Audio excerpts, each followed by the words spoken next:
in serving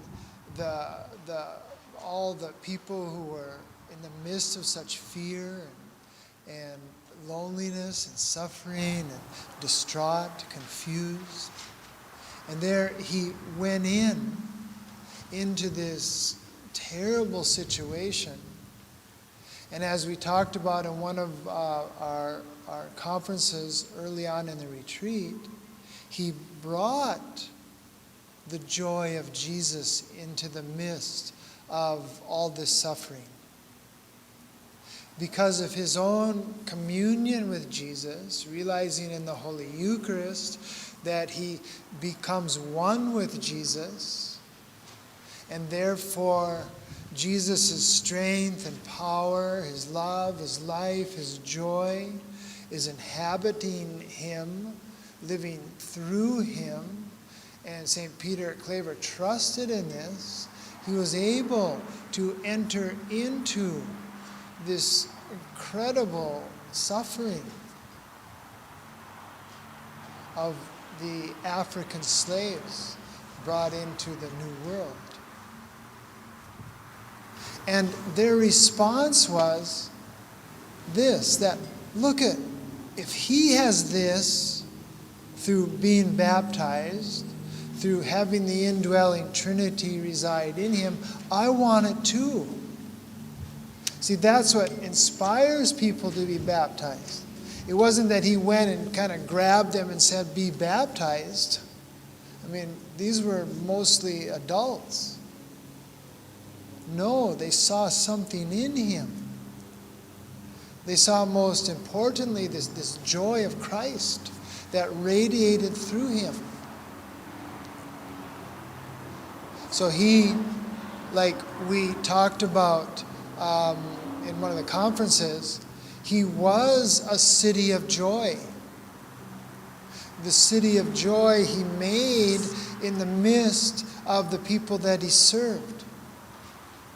He had that joy within himself. Rejoice and leap for joy. He could even do it in the midst of that suffering because he was in this great communion with Jesus, this full communion with Jesus,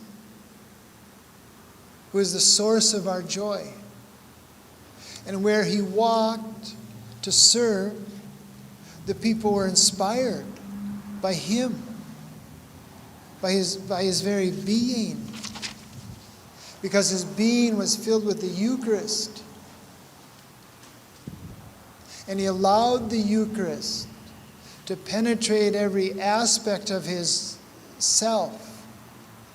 He had such a surrender and a faith and a kenosis, an emptying, availability to Jesus when in receiving the Holy Eucharist, that Jesus then had the opportunity, he had the space to go in and fill all of Peter Claver's being, his heart, his soul, his mind, his body. And therefore, where Peter walked, people took notice. And they wanted what he had, which was Jesus. And so today, don't we have the same opportunity? Cannot we rejoice and leap for joy even now? In the midst of whatever our lives are? Because we're receiving him who is the ultimate in joy. We are receiving the risen Christ. We are receiving God. And because of this, the kingdom of God is ours. Jesus says, blessed are you who are poor. Blessed are you who are surrendering to me. Blessed are you who are open to me. Blessed are you who are not afraid to come to me in your own poverty. Blessed are you who come to me in this humbleness and simplicity, such that I now have the space in you to bring the kingdom of God. And in you then, where you walk today, where you go today, is the kingdom of God.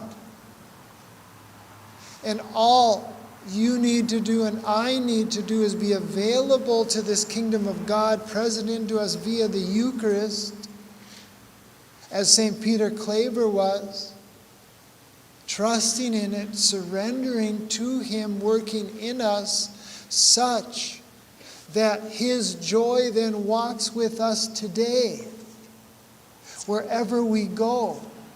And all we need to do is take note of this. Remember it. This is called recollection. We recollect our mind, our heart, our soul to this reality that we are carrying the Holy Eucharist in us. And this in and of itself starts to brighten up our own being. And then people, where we go, where we walk, will turn their heads and go, I want that. I want it too. And we'll say, you can have it, my brother and sister. Come to St. John Eudes Parish. Come to the Mass. Come to the Eucharist. And then the kingdom of God will be yours too.